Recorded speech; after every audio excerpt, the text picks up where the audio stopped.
Right. Clap one on three. 1, 2, 3. What's up, everybody? Welcome to another episode of True Crime and Cocktails. We're so glad that you're here. As always, I am your host, Lauren Ash, and as always, I am joined by my co-hostess with the mostess, Christy Oxborrow. How you feeling? I'm doing great. Fantastic. Yeah. I Yeah. spent an afternoon sorting hockey cards, specifically just my collection of Philadelphia Flyer cards from over the years, while fucking cranking out lady jams. And it was the most beautiful combination. Like I love hearing this. like Mariah Carey while you're like, oh, Brian Boucher, he is one of my favorites. No, no, no, no, no, no. Like the whole time. Couldn't been I better. love this for you. Well, I've come up with a full project for my Flyers cards just so I can keep doing this Here because we it go. brought me so much joy in the moment. I love that. What's the project? Oh, I'm being insane. I And love it. I have found a list online of every single person who's ever played for the team. And I'm gonna get a card for everybody. That sounds about right. I found a binder that holds over 1,000 cards so that I'm going to do it in order of time so that I can add to it at the end. But then I'm also having a second binder that I'm getting alphabetical uh, dividers for that I'm going to put all the cards for my favorite players. Mm. And then the rest of them will just go in the box that they're currently in. But like my favorites need to be, and there's enough favorites. I needed alphabetical and I needed those dividers. Listen, I don't disagree. And who's getting hurt? Nobody. This is bringing so much joy. It's just something about the combination of just the catchiest hits, all ladies, combined with some of my favorite boys in the world. I have to say some of, because I can't say my favorite boys and Of course. exclude the ones I've created. I feel like in a way I've created these. Like how you birthed the dog. Of I feel like course. I feel like in some cases I've birthed these. Yeah. So I love them so much, but it's just something about that sweet, sweet combination Yeah. that it just hit in such a way. I had things spread out on a table. I had a breeze going in the house. I was in a beautiful zone like that. In your I think element. I think I was in heaven. Like I think someday I'm gonna get to those gates and I'm just gonna be handed a box and I'll be like, "What's this?" And I'll open it and it'll be cards that need to be sorted. Ooh, heaven is a place on earth. 100%. And Yeah. somehow it involves hockey cards and Mariah Carey I, listen, I love to and see this that for you. fucking Sabrina Carpenter because you can't escape her. You can't. You can't. She comes out with one hit and you're like, "When did that song drop?" And everybody's playing it. It's been out for like a day. And it's every single reel Yeah. that you're scrolling through and you're like, it's not even that catchy. And then all of a sudden all day you're like, motherfucker, like you can't get away from it. Yeah. And I can't stop. Yeah. I don't know what she's putting in her songs. Well, I think there's also a thing too where not to be this guy, but I think there's also a thing too when some artists come out with new stuff, like labels will pay certain TikTokers to use the song.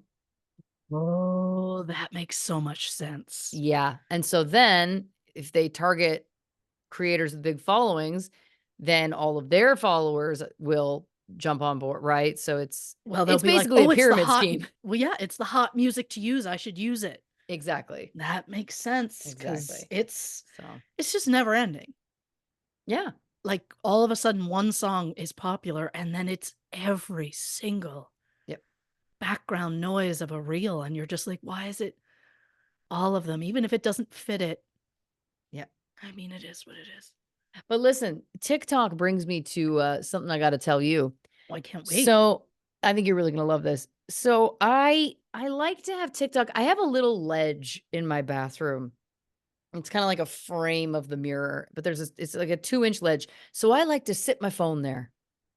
And I like to when I'm doing my morning and my night routine, I like to have TikTok on, I'll scroll a little bit, I'll dry the hand if Yep. I have to scroll to Of swipe or whatever. course. But what I like to do is come across a long video, and just let her play. Yep. And for some reason, what am I even saying? The last few days, all I'm being shown is courtroom footage from a murder trial. Oh, So this is up my alley in so many ways, of course. obviously. Um, but a couple of things. So as anyone who's listened to this show knows, I am obsessed with like the psychology of killers, the psychology of serial Yes. killers, especially. Like that is my jam. What I've realized over the past 48 hours is that I have done the world a disservice by not becoming a lawyer. Hear me out. I don't Uh-huh. want this to come across like I'm throwing shade. I just was watching this footage going, "Oh, come on. Brandy, come on. What are you doing, Brandy?" Like, Mm, I don't know if her name was Brandy. I just feel of like, yeah, I course. just picked a name, but like I'm watching this footage and I'm going like, "Oh, you're missing these layups, folks. Who's writing this stuff?" I mean, I think they're writing it for themselves, and I'm going, "All right, if I'm not a lawyer because listen, ultimately, do I have the like the disposition to be a lawyer? Absolutely not. But what I feel like I could do is offer a service of punch up, either in the writing phase or can I Mhm. come in like a pinch hitter? You know what I'm saying? Like Oh, they let me do the opening or closing statements. They let me put a little stank on it. You know what I mean? Like yes. jazz it up a little because I'm watching this footage. And again, I say this with nothing but love, but it just felt like not compelling. And I know that I'm comparing my only frame of reference is, of course, like Sam Waterston as Jack McCoy, the DA on the original Law and Order, or Mhm. Matthew McConaughey in a little film we both know and love, A Time to Kill. We watched it when we were far too young. The point is Yeah. this. So I understand that I feel like most of us who aren't like courtroom enthusiasts, I don't know, like your only kind of exposure to trial lawyers is what Yeah. we're seeing in film and television. So Sure. perhaps my expectations are too high. I just have to get that out of the way. I can admit that. But there was some gaffes. If I'm being honest, there was some gaffes and I was like, "Why let me?" I honestly wanted to be like, "Give me your notes. Give me the notes. Like let me cross-examine, you know?" If I may give an Yeah. example. Please.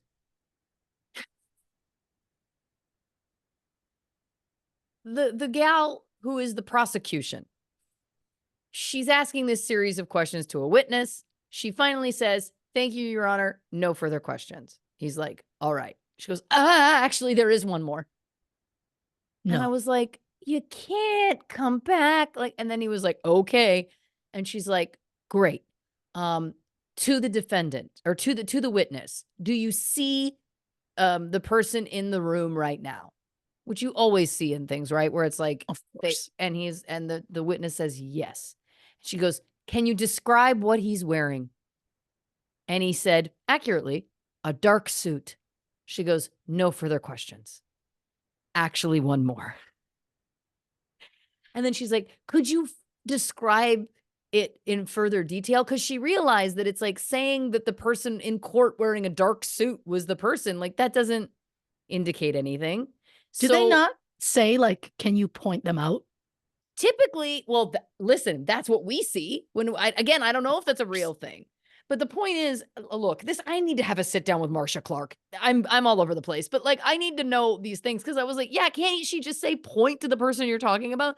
Anyway, Yeah. it continues on this clown turn where it's like describe it a little bit more, and so he gives a few more details. She's like, "Can you give us a little bit more?" And I'm like, this is the second time she's at a false end to this cross examination. Finally, she's like, "Let the record show he's speaking of the defendant so and so." This is the detail that I think you're gonna love the most. So, she's already said, "Identify this person by their clothing." Yes. To your point, why not just point?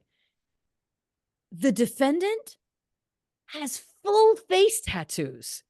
So why not just say, can you describe who you're speaking of? And then let the witness say, yeah, he's the one in here with all of the face tattoos. Because I'm going to go on a limb and say there's probably a few guys in the courtroom with dark suits, but there's only one with face tattoos.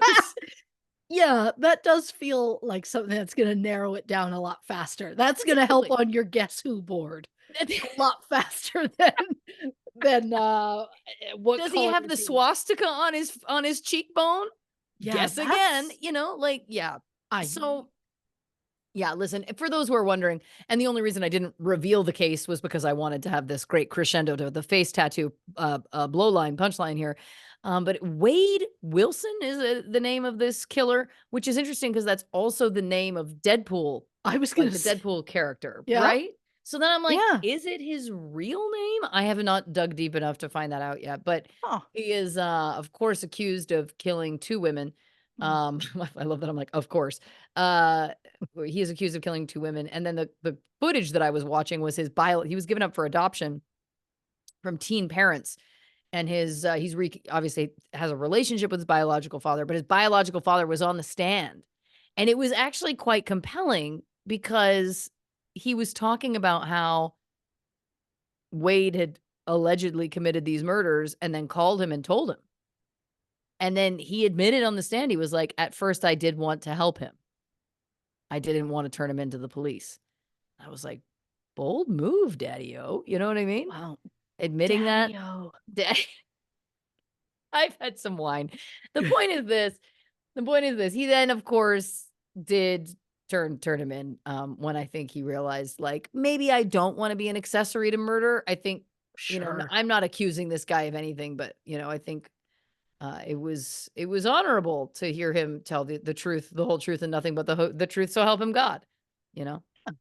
Um, Then the last thing I wanted to also say is that, of yes. course, so now all I'm getting is courtroom footage from this I specific know, case. because you watch the one So and then they're like, obviously she's into it, and they just keep putting it out there. give her some more. Now, again, I haven't had this was literally as we were logging on tonight, so I haven't had a chance to go back and do any sort of deep dive. I I believe he was pleading not guilty, and I don't know whether it was the closing state. It felt like it was the defense's closing statement, and he's got this older white man lawyer Mm, who, um, is then saying, "Well, did he do it? Yeah, but I mean, it was probably the drugs he was on." Like, all of a sudden, it felt like his defense had changed. I can't confirm or deny that, but he had a quote that I wrote down because this was when I was also like, "Give me the script, grandpa. Like, put me in, coach." I'll fucking sell it, man. Like, if it's like, you know what I mean? If it's like you want me to prove a point about this guy, this is the yeah. quote he said. So he was going on about like second degree murder, the burden of proof. He was it was a little bit dry. And then he said, and I quote, "None of this was not depraved. And sir, that is a double negative that's going to confuse even the most intelligent jury member. None of this was not depraved. Just That's say bad. this was depraved."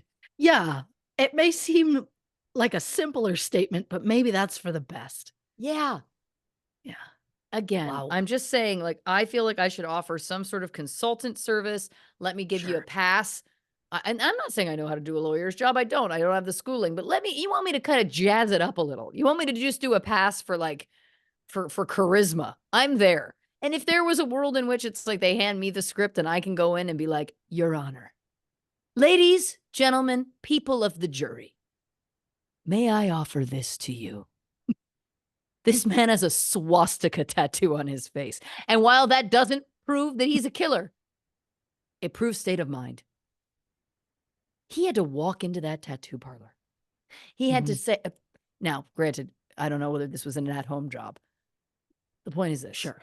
See, just like that little blip there, I'm relatable. They trust me. You know what I mean? They're like, Mhm. "Where's she going next?" I'm gonna say this. Mhm. I didn't know until now that I needed it. And no pressure to you, Mhm. but I would love, for you to someday put out an album that's called, Courtroom Gaffes, because you you said gaffes, and I was like, "Ah, courtroom gaffes." Actually, that could be a really great band name. Courtroom gaffes. Yeah. Yeah. Yeah. Oh my god, and somebody's wearing, like, the judge gown. Yeah. The drummer, obviously.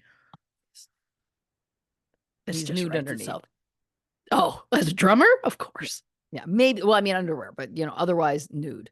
Oh, have to be. Yeah. Have to be.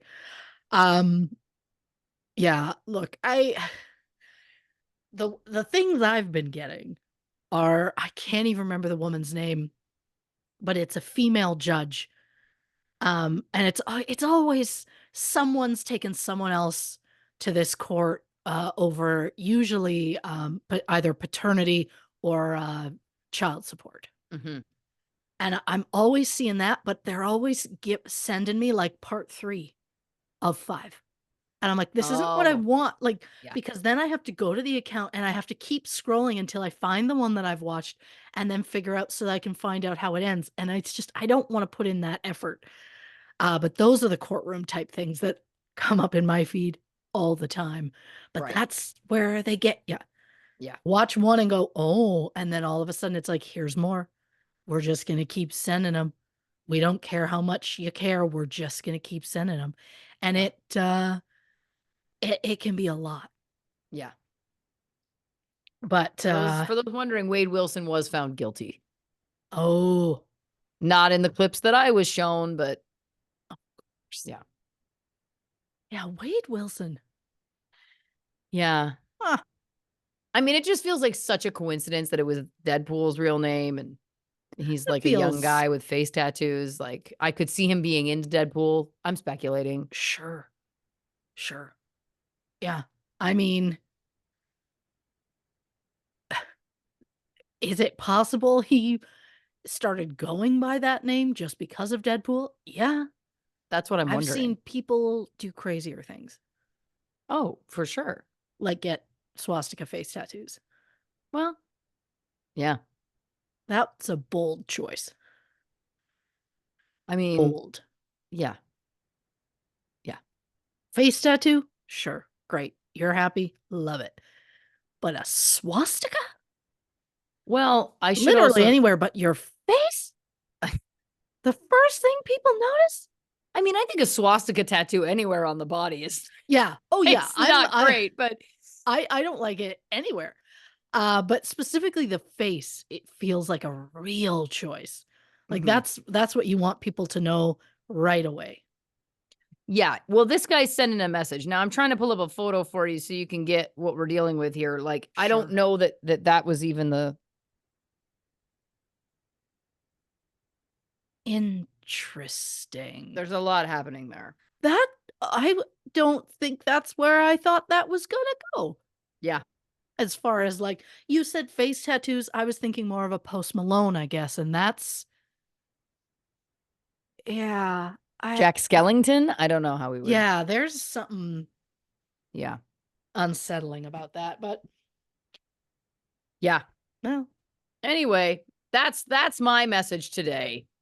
Let me punch up your lawyering script. I think you'd be great at it. Listen, I at least want to do a pass so there isn't statements like none of this was not depraved.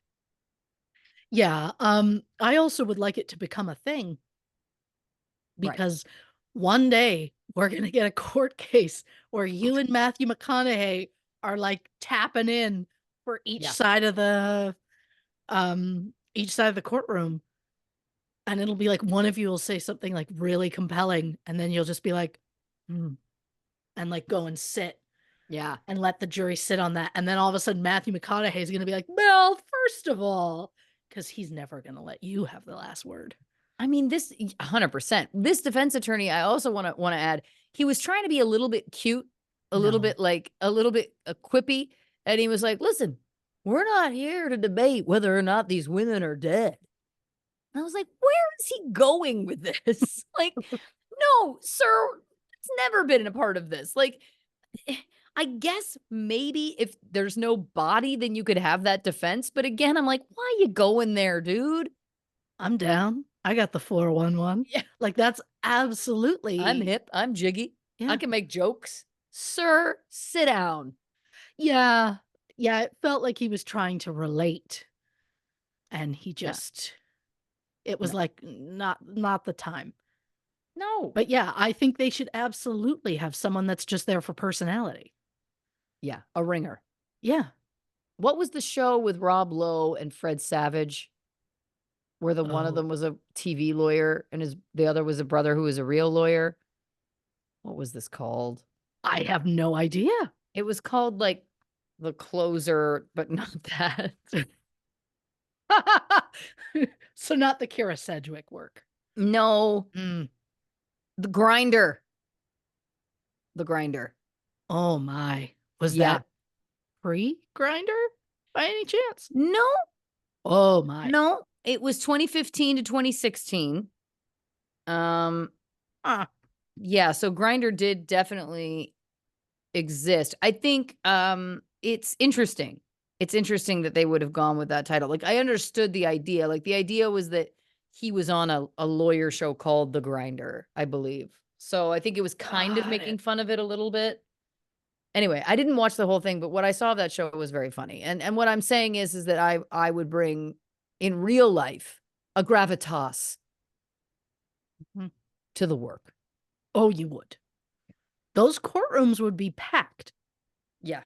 Like, especially once people were like, once word got out that you were going to be in and that it was possible you might make a statement, Mhm. packed. Yeah. They're going to start charging to get in to watch. Yeah. Just This saying. just feels like a missed opportunity. Doesn't it? It would definitely make it more entertaining. And again, not only entertaining, but I just want this information conveyed. And listen, I'm saying on both sides. I want this information conveyed in a way Sure. that feels like you're giving it the best chance to succeed. Yes. Anyway, what you drinking over there? Oh, I'm just doing a Slurpee and a water this evening.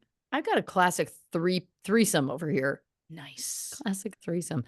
I got a Gatorade, a Oh, water, and I'm dipping into the white wine, and it's been a minute. And if anybody who has listened to the show for some time, you know that when I get white wine drunk, it gets slurry fast and hard. And so good luck to me. Good luck to you. Good luck to us all. Whitehaven, Sauvignon Blanc from New Zealand. Do we get any? We don't get paid for this. I'm just a fan of the product. I love New Zealand Sauves. There you go. Shout out Leslie Seiler, friend of the podcast, who also this is when we go out, we're scanning the menu. Is there a New Zealand Sauvignon Blanc? If so, bring around. I as someone who doesn't drink wine, I'm always fascinated, Yeah. by wine drinkers, and I love when they find like they find what they love. Same. Yeah. Once you find what you love, that's what you're always going to go to on a menu. Yeah. So I get it. I just Find what you couldn't be love and let it kill happier. you. You know what I mean? Charles Bukowski. Yeah. Look, I just couldn't be happier. When you just call them Sovs, Thank Sovs, you. Yeah. Sovs, right? Yeah, I like that. I like to make it sound like I know more than I do. Oh, you know a hell of a lot more than me. So, Well, Your Honor. Listen, you're in this too. You're the pajama bailiff in this courtroom. Like, don't oh, don't. I'd have to be bailiff because I couldn't be a judge Yeah. because there's no way that I wouldn't be like, oh, shut the fuck up. Like I would be like, I would say too many things that I Yeah. wouldn't be allowed to. And like at some point, one of the lawyers would be like, can we get her out of here? Like they will already when I'm a bailiff. But Right. like, Well, no one can mess with a bailiff's power, though. oh, I like that. Yeah. I like Yeah. that. I also feel like I'm going to have a rapport with the judge, Of who I'm course. hoping is like an older, jovial gentleman, Sure. but like looks hard, but like, the soft side is there and they have a soft side for the bailiff. And that's just, it just is what it is. You know what I mean? Yeah. We're Kind of like basically trying to live Stanley night from court. The Office. Yeah. Right. Yes. Yeah. Yeah. Well, listen, this episode, we're speaking about Grant Solomon. I'm not familiar with this case, so if you're not either, have no fear. Christie's synopsis is here. In July 2020, 18-year-old Grant Solomon died after being backed over by his own truck. The only witness to the tragic accident was Grant's father, Aaron, a local celebrity who spent 15 years as a sports reporter and news anchor for Channel 4 in Nashville. And while on the surface, Grant's death seemed to be a freak accident. Soon after, his family went public with abuse allegations against Aaron, which has led to questions about whether Grant's accident was really an accident at all. So, what happened to Grant Solomon, and who is his jackass father, Aaron? Christy Oxborrow investigates. I just want to remind everyone that's a cold read, right? Like, I don't pre read. Like, if I was given the lawyering material with time to practice it, oh, yeah. This Oh, thing, yeah, I don't think you have to sell any of us on the idea of you going in as a courtroom ringer. thank you. Also, band name or album title, I'll take either. Yeah, Eventual autobiography title. Um, yeah, you don't have to sell us. thank you. You Stop drilling. I've hit oil. I get it. No, I look, I couldn't be happier. I'd like it to happen. Well, And I think some of them just need a little something extra, and that's what you would bring. thank you. So, this one's a larger disclaimer than usual because Oh, what started out as a young kid dying under mysterious circumstances led to a lot more than I was okay. anticipating. All So right. this episode's gonna get heavy in moments, and we're just gonna all power through that together. Let's So, do it. disclaimer that this episode will contain mentions of intimate partner violence, rape, suicide, and child sexual abuse. So, trigger warning for those who need it. On the morning of Monday, July 20th, 2020, Grant Solomon arrived at the Ward Performance Institute in Gallatin, Tennessee, for a private pitching session. According to the site AnglicanWatch.com, at the time, Grant was recovering from COVID, so he didn't really want to be there. He was so unwell, in fact, that just days before, on the Friday, Grant had gotten a chest x ray to check for pneumonia. But Grant's father, Aaron, was adamant that Grant practice anyway. According to Aaron, Grant parked his vehicle, which was a 2015 Toyota Tacoma, then went to the back of the truck to get his equipment when the truck rolled backward, dragging Grant across the parking lot and down a small incline into a ditch. Um, the parking lot is going to get it. It's weird to think about. Um, I will post a photo of it on our socials, Instagram and Facebook at True Crime and Cocktails, Twitter, because that's what we call it, at Not Detectives. I did email a photo of the parking lot Yes. to Lauren because I was gonna draw it, but I didn't have the time. But it was just I love that it's like printed out, dum dum, printed out. But I like that I had a photo, and my brain went, "You could draw that." Oh, yeah. But just for the sake of seeing the parking lot, because there is a bit of a slope I from see where it. he parked down to where the truck ended up. Gotcha. But Aaron, who was the sole witness to the accident, said that he had been in his car in the parking lot checking work emails when Grant arrived and parked beside him. Next thing Aaron knew, there was a loud crash, and he looked up and noticed that Grant's truck was gone. Aaron called 911 at 8:44 a.m. Paramedics and police arrived on scene soon after. Grant was taken to a nearby hospital where he was pronounced dead at 9:30. Grant Solomon was just 18 at the time of his death. He was 1 month away from starting his senior year of high school and was described as funny, bright, loyal, insightful, and honest. The medical examiner ruled Grant's death an accident, saying that he died from cardiac arrest following blunt force trauma to the head. A complete autopsy was not performed. Oh, interesting. 5 days later, Grant's family held a memorial service where more than 4,300 mourners came out to pay their respects. One of the people who chose to get up and speak was Grant's father, Aaron. Now, there are videos of his full speech online if anyone is interested. And while I know that everyone grieves differently, There is just something off about Aaron's speech. Honestly, the whole thing kind of felt more like a TED Talk as opposed to a memorial. It even felt like there were moments where he cried on cue. Like it would just he would say certain words and then start to cry, but it didn't feel like it was real. He bragged about the fact that Grant showed an aptitude for baseball at the age of 2, and while that is a beautiful thing, he just kept repeatedly saying, "Not even 3." He wasn't even 3 at the time. Just like he said that at least 5 or 6 different times, if not more. Um, and in that, it just felt like he was trying to take credit for Grant's own accomplishment, as though it was like, "Not even 3, because he came from me." Wasn't Mm. even 3, like, it just again, everyone grieves differently, but something was off. Aaron also tried to make himself appear to be a loving, hands-on father, claiming that he and Grant used to play catch every week, including a week before Grant's death. However, that claim is not true. The day of Grant's death, Aaron had not seen Grant alone in person in 2 years. Interesting. Yeah, we'll get into more of that later, but about 9 minutes into his speech, which is like 15-ish minutes long, uh, this is a direct quote around the 9-minute mark. "Fast forward to Monday morning around 8:45 a.m. Something happens right beside me that is such a blink of the eye, bizarre, fluky, tragic, unexplainable accident that takes Grant's spirit from this earth. And the only way I can rationalize it in my mind is it's a godly thing." To clarify, Aaron, a man who has been described by those who know him as an atheist, suggested that his son's death was a godly thing.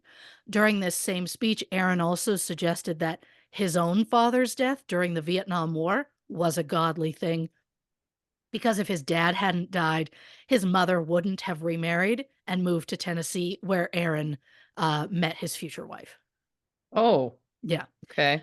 Aaron also claimed that Grant's death turned his family and even complete strangers into believers.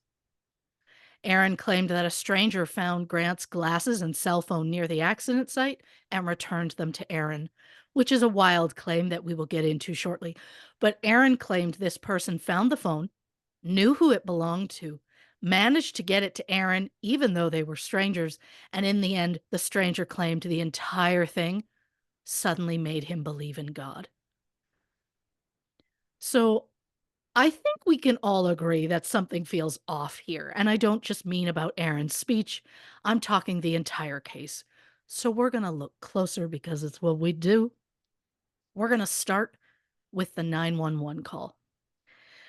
A reminder of what we know is that Aaron was the only witness and that Grant's truck allegedly dragged Grant down an incline into a ditch. So Aaron calls 911 and says, quote, "My son's truck backed over him. It's rolled over him and drug him into the ditch, and it's on top of him. He's not alert. He's out and he's trapped. I got 3 guys here, and he's trapped under the truck." So wait a minute. You told police you were the only witness, but now you're saying there were 3 random guys at the scene? To be clear, no paramedic or police officer saw any of these alleged men at the scene. The police report even outright stated that no witnesses could be found. Hmm. Also, if they were there during the incident, wouldn't they stick around to speak to police? Is Aaron really suggesting that these good Samaritans bailed before the cops showed up as though they'd done something wrong? Throughout the entire 911 call, Aaron stayed near his own car, which was parked in the front of the building. He didn't go to the truck or anywhere near his son. When the 911 operator asked Aaron very specific questions about Grant's condition, he said, quote, "Somebody's telling me that he's coming to, maybe." Again, with those mysterious witnesses that were supposedly there. Hmm. The 911 operator then told Aaron that when Grant wakes up, he might be scared, so someone should talk to him. So then Aaron shouted, "Yeah, somebody talk to him." Sir, your son is seriously injured. Go be with him. Yeah. And yet, throughout the entire call, Aaron remained at the top of the parking lot, never once going near his son. And as a mother, I can honestly say that the second my child is in a position where I think they're hurt, good fucking luck keeping me away. Aaron said that Grant was pinned under the weight of the vehicle. According to the police and paramedics, Grant was lying on his back beneath the front two tires of the truck. He was not pinned in any way. And maybe Aaron just made a mistake because he didn't go and see his child or attempt to comfort him in any way. Um, but Aaron was also like oddly calm throughout that entire phone call. There's also Mm. audio clips available online of that call. Aaron's official statement to the police read, quote, "My son Grant and I parked into WPI, which is the pitching place they went to, separately, parked side by side. I was still in my car, but noticed my son get out to get his baseball gear out of the back of his truck. I looked down to check a work email, and the next thing I know, I hear and see the truck rolling backwards into the ditch. I get out of my car to try and find my son and saw he was trapped underneath the truck and immediately called 911. According to those closest with him, Grant absolutely never kept his equipment in the back of his truck. It was always kept in the back seat, not in the back. So if he was only going to the back seat, how did the truck supposedly drive over him and take him down a parking lot? Yeah. And speaking of the truck, Aaron said he believed the accident happened because the truck malfunctioned in some way. He did try and suggest that Grant may have accidentally left the truck in park when he got out, but the truck in question, which is a 2015 Toyota Tacoma, has a safety feature which prevents the truck from turning off if it's not in park. But for the sake of argument, let's pretend there was a malfunction, like Aaron said. Well, if that's what Aaron truly believed was responsible for the death of his son, why did he refuse a forensic exam on the vehicle? Okay. In fact, the vehicle was released to a private tow yard immediately following the incident, and less than 48 hours later, Aaron picked it up and then used it as his personal vehicle for months. That's really So weird. I guess he just suddenly was no longer worried about any sort of malfunction. Um, Yeah. and speaking of things that don't make sense, we've got Grant's cell phone. Now, Grant was known for contacting his girlfriend whenever he arrived somewhere. Whether it was a text, a phone call, or even a Snapchat message, he always let his girlfriend know when he got to where he was going. It's called communication, kids, and it's the pillar of relationships. I'll say what it is. Yeah. Beautiful that they were already at this in their teens. But on the morning of his death, Grant did not contact her at all, which was completely unlike him. And at the time of the accident, just know I am using air quotes when I call it an accident, Grant's cell phone was missing from the scene. Oh. At the funeral home, Grant's girlfriend told Grant's mother that she could see Grant's phone moving through town on the Life 360 app, which allows people to share their location with friends and family. She said she saw the phone moving around Gallatin, including going to the home of Holly Thompson, who was Aaron's co anchor when he worked at Channel 4 and also the wife of his best friend. Grant's Interesting. mother, Angie, wanted to call the police. Aaron stepped in and said he'd handle it. And then suddenly at the memorial, Aaron had this elaborate story about how a good Samaritan found Grant's phone, hat, and glasses at the accident site and was somehow able to get them to Aaron through a mutual friend. And look, we've talked about police missing things at crime scenes before, but to suggest that these items sat there for days and then were found by some random dude who just happened to be friends with Aaron's best friend, it just feels a little too convenient for me, Yeah. especially when Grant's girlfriend saw the phone moving through a tracking app. But the thing that really gets me is that during his memorial speech, Aaron talked about this Good Samaritan. He said, quote, "This man is 55, 56 years old. He admits that he has never in his life been a believer, ever. He had done a couple of things in his life and lived rough, just didn't believe. But what happened to Grant has affected him so deeply, he's a believer now." Hmm. Not to be crass, Yeah. but an 18-year-old kid losing his life so senselessly is not going to cause me to believe more in God. Yeah. Honestly, it is more likely to make me go the other way. And no, I am not a religious person to begin with, but the entire thing sounds like an absolute load of bullshit. Yeah. So Aaron is suggesting the police didn't find the phone, the hat, or the glasses in a very small ditch. And the Good Samaritan didn't turn the phone over to the police when it was located. But the phone also somehow traveled around town for days and then got put right back Mhm. where it was lost. Um, None of it makes any sense.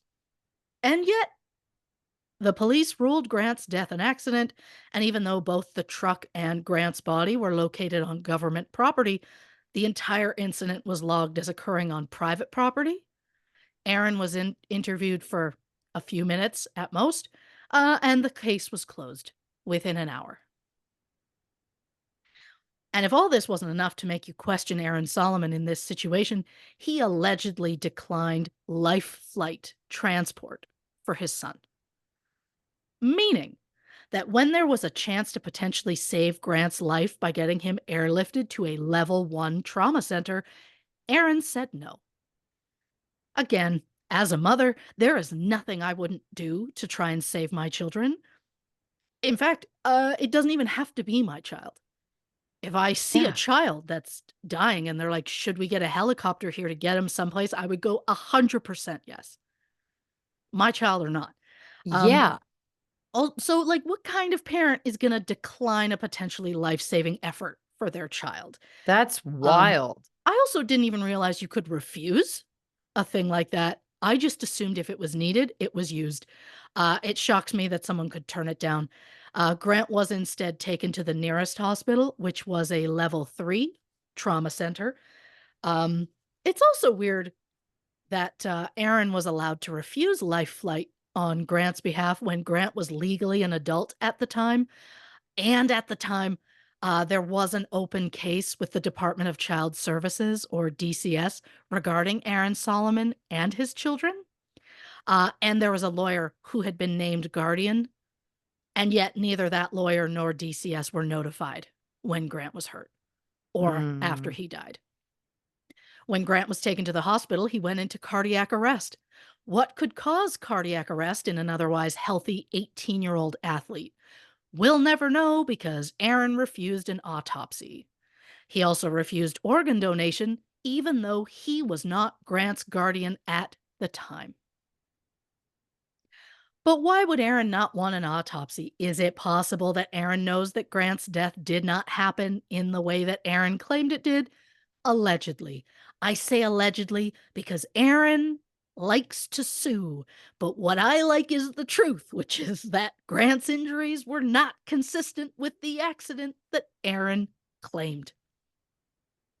That morning, Grant drove from Leaper's Fork to the training center in Gallatin, which is about 53 miles away. So you would think a vehicle running for that length of time is going to make the underneath relatively hot. Mhm. And yet, despite his body being dragged under the vehicle, there were no burns of any kind.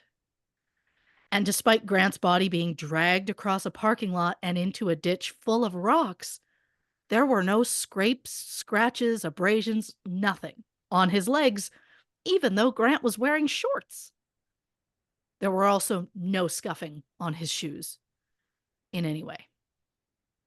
According to the hospital, there was one laceration on the back of Grant's head and 3 bruises on his body, including one on his jaw, one on his right thigh, and one near his left hip.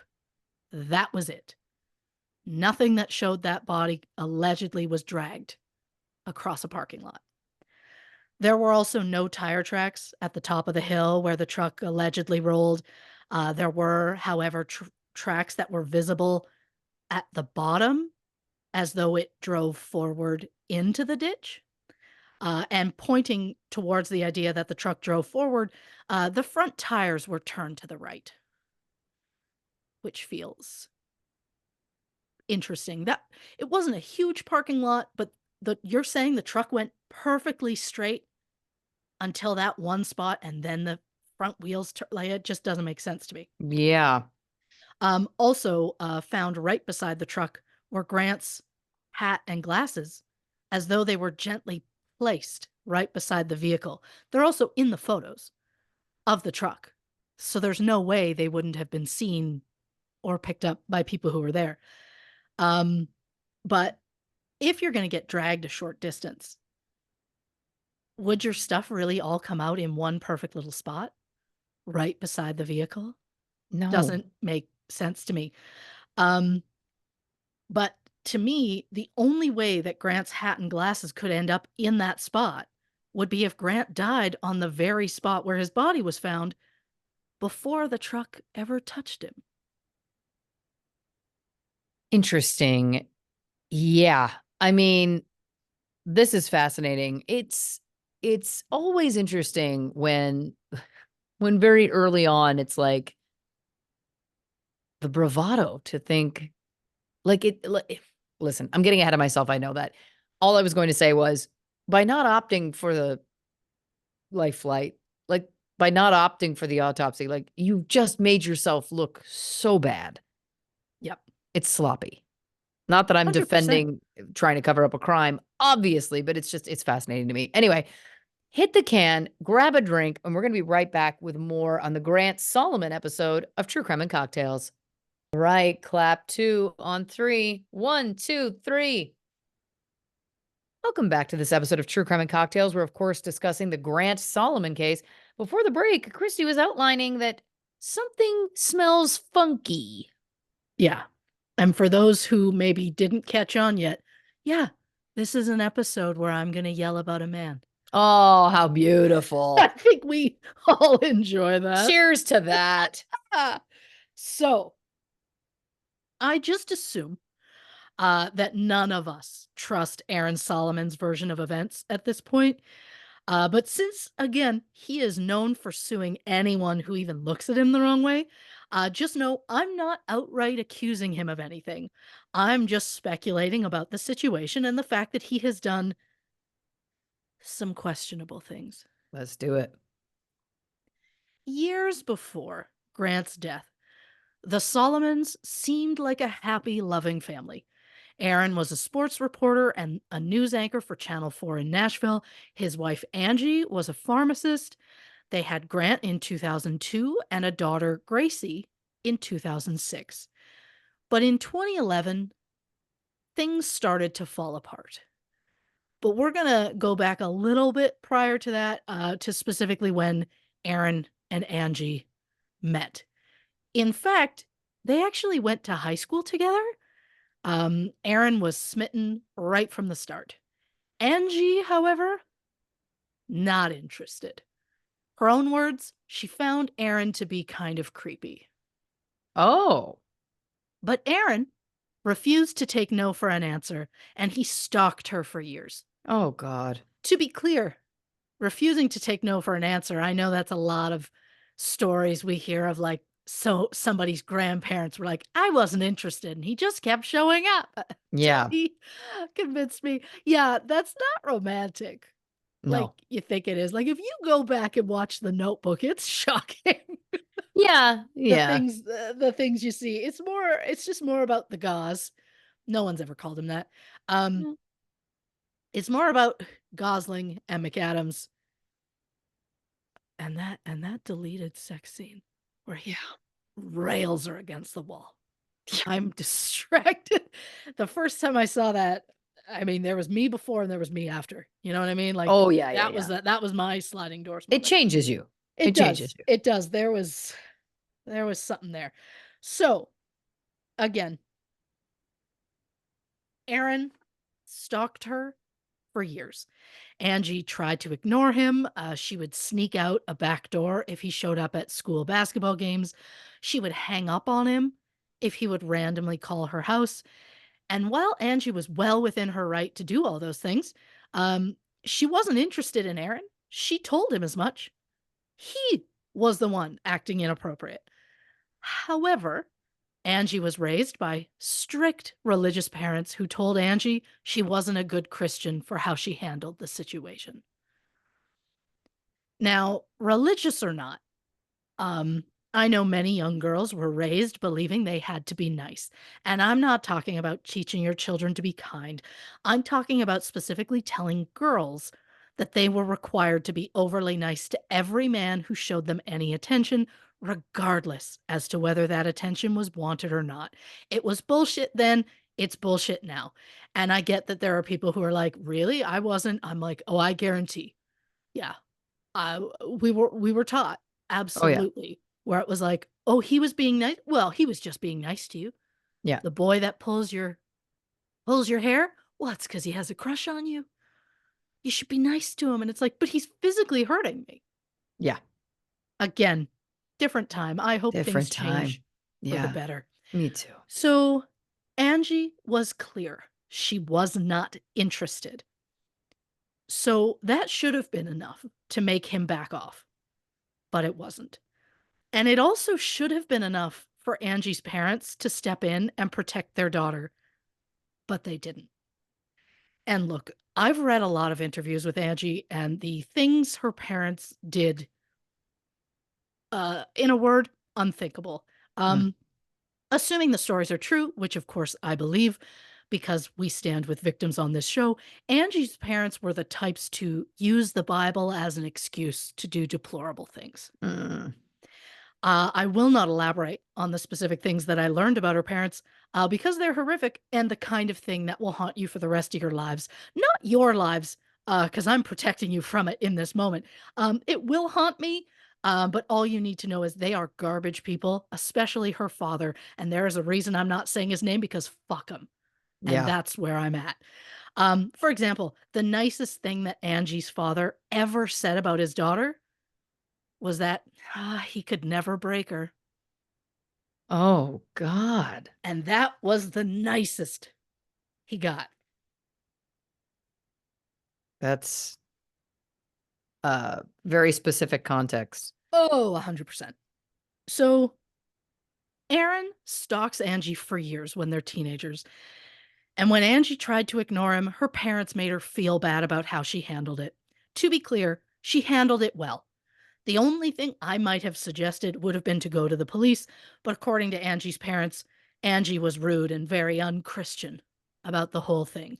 To her parents, let me say, stop using religion as an excuse to be a dick. Mhm. Just a thought. Yeah. So, years go by, and in 2001, Angie decides to reach out to Aaron to make amends for how she treated him in high school.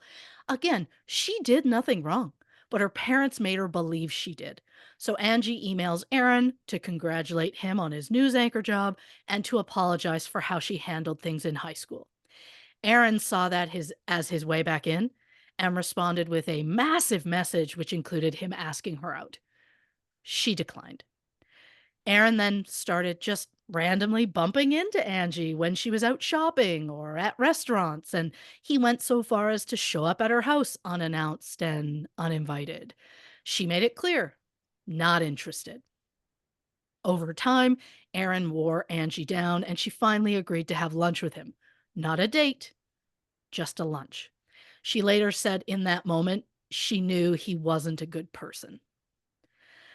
Then September 11th happened, and to quote Angie, everybody's emotions were all over the place. So when Aaron invited Angie to an NFL game in Jacksonville, she said yes. Aaron said he could use his press credentials to get them on the field, and since it was out of town, Angie agreed she would only go if they had separate hotel rooms. But when they arrived, Aaron only got them a single room because he said Mm. that's all that was left at the hotel. Again, this was not a date. In fact, when asked if it was a date, Angie's response was, quote, "No, gross." Mm. Angie felt like she didn't have much of a choice, so she agreed to stay in the room. And later that night, Aaron offered her a Mountain Dew, which she thought was interesting because it was her favorite, but it had never come up before, so she didn't know how Aaron knew it was her favorite. Angie eventually fell asleep, and when she woke up the next morning, Aaron was asleep, naked on top of her. Mm. She said she felt hungover, despite not having any alcohol the day before. Ugh. And we've been doing this show long enough to know that that probably means that Mountain Dew was drugged, Yeah. which, is horrifying. Not as horrifying as the fact that Angie then had to travel back home with her rapist as though nothing happened, Ugh. which is absolutely vile.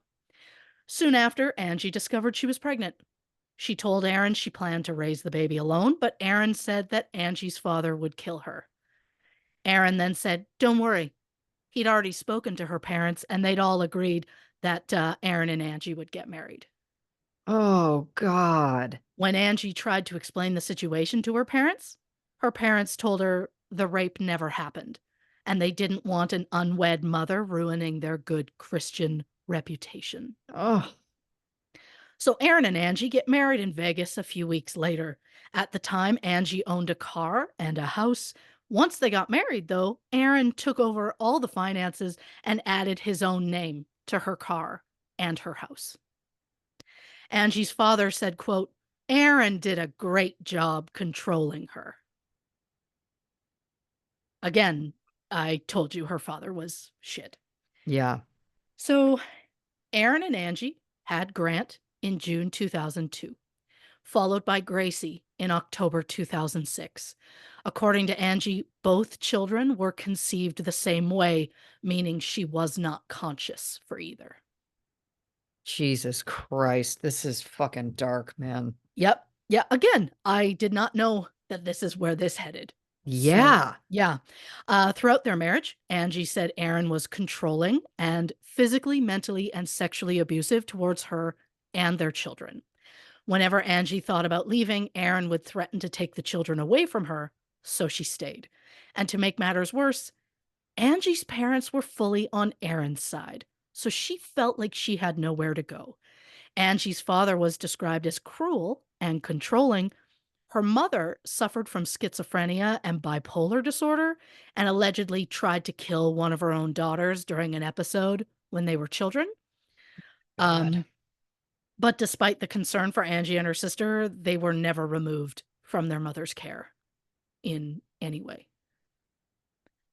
When Wow. Angie had a daughter of her own, things escalated between Angie and her parents to the point where her father threatened to take Gracie away and, quote, "finish Angie off." Angie got a restraining order against her father and went no contact with her Good. parents. Yeah, oh, 100%. Unfortunately, Angie and the kids were still stuck with Aaron. According to testimony from Heather Webb, Aaron abused both of his children. Heather said that she had never seen a father exert such an extreme level of control over his children before. Heather was the lawyer who was later named the children's guardian ad litem, which means the court appointed Heather as a neutral person to investigate the best interests of the children. So we know Aaron was shitty. We have multiple people who would attest to that. But just when you think he can't get worse, in 2008, Aaron sat his children down and told them he touched a woman that wasn't their mommy. Just for quick reference, the children were 6 and 2 at the time. Oh, and it wasn't just one woman. He had multiple affairs, hired sex workers, and allegedly groomed underage girls. And he told them all of that? Now, Oh, Aaron then told his children he was leaving and never coming back. For the sake of his family, I wish he had followed through on that. yeah. Unfortunately, he returned pretty quickly as though nothing happened. And while some people may say that Aaron only returned to his family because he wasn't able to control them from afar, I think he also returned because he struggled with money and was hoping to use Angie's paycheck for himself. Of course. Because once Aaron moved back in, the family started to struggle with money. But Aaron wanted to give the outward appearance as though they were rich, so he demanded the children attend prestigious private schools. They had to live in a house that was well beyond their means. This controlling piece of shit uh, got to choose what haircuts everybody in the family had. He also chose the exact weight that everyone in that family was expected to be. No. And yet, he would not allow his family to see a doctor or a dentist. Oh my God. Also, because he didn't want anybody speaking with any sort of medical professional privately. Right. So, in 2010, Angie was trying to get her family out of debt, but Aaron took her bank card and only gave her a small allowance from her own paycheck. But Angie's job at the time required a lot of traveling, so she ended up having to hire babysitters who could watch the children overnight. But then she discovered that Aaron was having sex with those babysitters, so Angie had to quit her job. Oh my God. The family then opened a store in Leaper's Fork called Gypsy's Apothecary and Dry Goods. I absolutely cannot hear the word apothecary without first thinking of the episode of Friends with the apothecary table, and then thinking of Rose Apothecary from Schitt's Creek, because pop culture is my kryptonite. When it comes to the apothecary, in this case, Aaron handled the finances while Angie ran the store. It ended up being fairly successful until Aaron started taking money and drugs from the business. Of Angie course. eventually sold to the first person who gave her an offer. Aaron responded by shutting the business down and claiming they were robbed. They were not. That's just what he told people for why they shut it down. Aaron's financial problems continued, and in 2011, he filed for bankruptcy. That same year, he up and quit his job, but then realized that was dumb. So he quickly asked for his job back. He was rehired, but then soon fired when someone discovered inappropriate materials on Aaron's work phone and computer. Ugh. I know. Since Aaron was struggling financially, he failed to pay tuition at the fancy school they'd sent Grant, so Aaron pulled Grant out of school in the second grade. Grant then spent a full academic year out of school, and while Aaron told the government he was homeschooling his son, he was absolutely not. To be clear, in the state of Tennessee, it is law that children between the age of 6 and 17 attend school. Grant would have been about 8 or 9 at the time. Grant was eventually sent to Grace Christian Academy for the third grade. But keeping his child out of school wasn't the only illegal thing that Aaron did. In 5 separate federal tax filings, Aaron illegally signed Angie's name without her knowledge. No. He forged an $1,100 check to himself from the school where his children were attending. The school later covered for Aaron, saying he was allowed to do that, even though he was not an employee or an authorized signer at the school. In 2013, the IRS put a $119,000 tax lien on Aaron's paycheck, so he went running to Angie's parents for money, even though Angie had chosen to go no contact. Angie started to feel incredibly stressed, so she went to see a counselor at her church. The counselor suggested Angie see a psychiatrist, and he even recommended a specific one, but Aaron would not let Angie go alone. So he bullied his way into the appointment.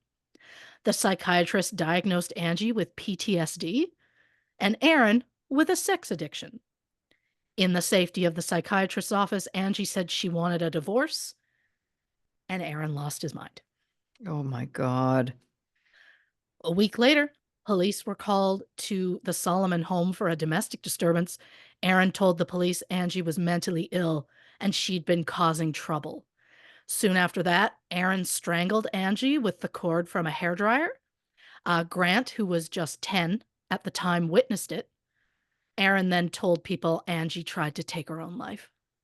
Oh my God. The next day, Aaron, with the help of Angie's parents, forced Angie to admit herself to the TriStar Centennial Parthenon Pavilion, which is a psychiatric hospital in Nashville. No. After an interview with um, the staff chose to keep Angie overnight for the sake of her safety, not because they feared what Angie might do to herself, but because they feared what Aaron might do Yes. to Angie. The staff also advised Angie to get a restraining order against her husband, which she did. A hospital report stated, quote, the patient was telling the truth about the situation and that she was in a risky situation with her husband, who appeared to be possibly volatile, all because she talked to a psychiatrist about getting a divorce. And when Angie returned home the following day, Aaron and the children were gone. The next day, which just so happened to be Mother's Day, Mm. Aaron contacted the police to say he was worried that Angie was suicidal. Aaron then tells Angie he'll allow her to see the children if she lifts the restraining order that she had on Aaron, as well as the one she had on her father. No. And if you're wondering why a father would be okay with the idea of his daughter staying with an abusive spouse, Angie's father said he never saw any of the abuse that Angie spoke about, but he believed that, quote, husbands can do whatever they want to their wife. Beautiful. Fucking sit down, old man. You know, you know what I mean? Like, Yeah. I, I am so beyond fucking over it. So I guess in this one, I'm yelling at two men. Oh, I want to say that's Oh, unprecedented, but you and I both know that's not true. that's true. Oh, there's at least two more. Yeah. That I'm gonna add into this that I'll Beautiful. yell about. So, but this man, I mean, these two, fucking vile. So, again, I mean, there's a reason that this man and Aaron get along so well because they're both, vile and very similar monsters. But he took the children away from Angie the day before Mother's Day, which was so fucking calculated. You know, he did it on purpose. Yes. He also would not allow Angie to attend their daughter's kindergarten graduation, which took place that same month. And then he had the balls to file for divorce and file an order of protection against Angie for himself and their children. Angie stated that Aaron was physically, sexually, and mentally abusive to her and their children, but the court chose to side with Aaron without any proof whatsoever. Angie was kept from her children for 16 days before Aaron finally returned home. He told Angie that he and the children would stay as long as Angie behaved. Ugh. This man is so beyond. I Yeah. just can't. Then, after being home for less than a day, the next morning at 5 a.m., Aaron wakes the kids and tells them they're going to go get donuts to surprise Angie. After picking up the donuts, Aaron starts driving in the opposite direction of their home. Grant, who was 10 at the time, realized what was happening and tried to jump out of the vehicle. Oh, Aaron grabbed Grant's wrist so hard he broke it.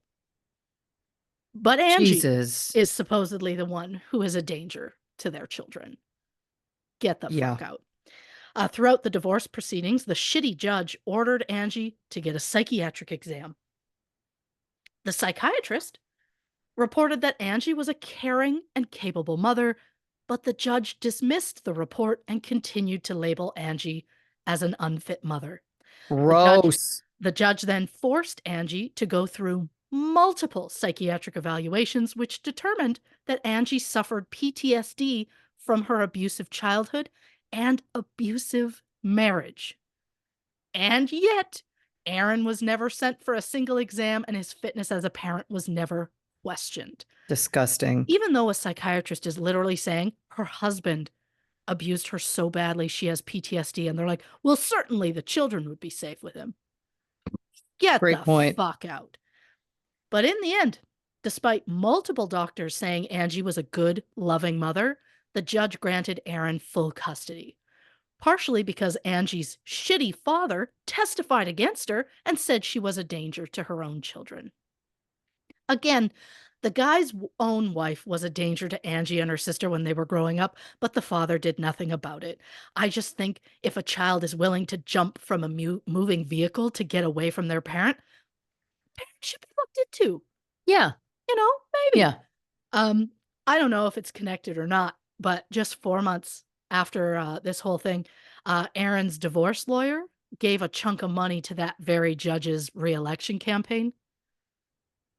Yeah, that's Just a problem. Yeah, rich white men standing up for other rich white men, which is not surprising, but you hate to see it, Yeah. especially when it involves the safety and well being of children. Yeah.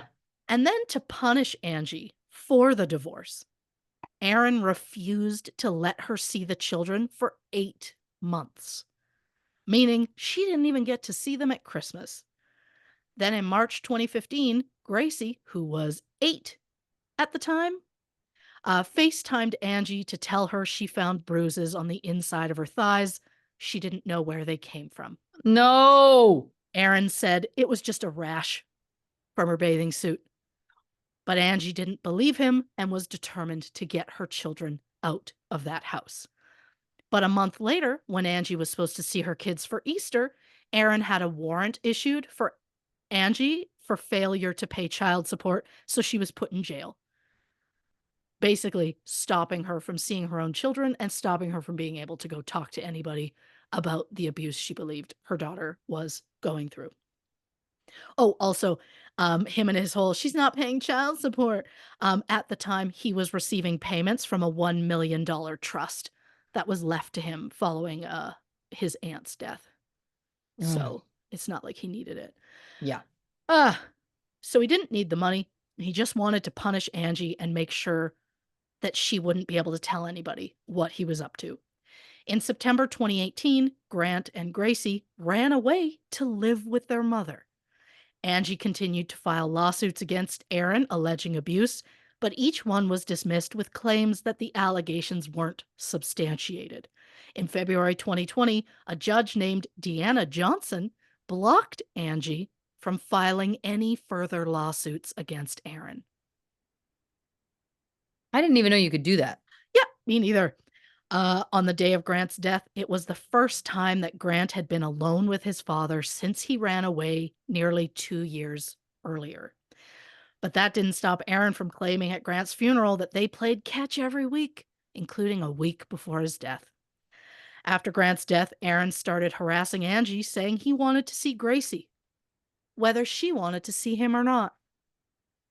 In September 2020, Aaron sent Angie an email that read, quote, I do believe it's better that children have both parents directly involved in their lives. Isn't that interesting? If he really believed that, why'd he keep his children's mother away from them for 8 months straight? Good Is it point. because you're a lying sack of shit, Aaron? Allegedly. In October 2020, Gracie got a restraining order against her father, and yet he continued to show up at her school to harass her. Yes, the school knew about the restraining order and that Aaron was showing up, and they did nothing to protect Gracie, who was 14 at the time. Gracie spoke with the headmaster at the school about abuse that she suffered at the hands of her father. The headmaster called the abuse, quote, old news. The school's guidance counselor, Amy Blaylock Curl, was told about Aaron's abuse. She did nothing. She admitted in court that she heard about the abuse and failed to notify the police. Her reason was, quote, there are two sides to the story. Oh, please. But she's right. There's the right side and the wrong side. And Amy, bitch, you're on the wrong side and an embarrassment to all guidance counselors out there. And hey, Yeah. wouldn't you look at that? Now I'm yelling at women. Look Well, out, this is a woman. people. No This one's is a woman safe. who's trying to protect a man, so I think that's probably a part of it. Yeah, agreed. So when Angie got involved, questioning why the school was allowing Aaron on campus when Gracie had a restraining order, The head of security at the school contacted Judge Deanna Johnson, who then barred Angie from filing any further lawsuits against Aaron. So that's why that happened. And way to keep children safe, asshats. Yeah.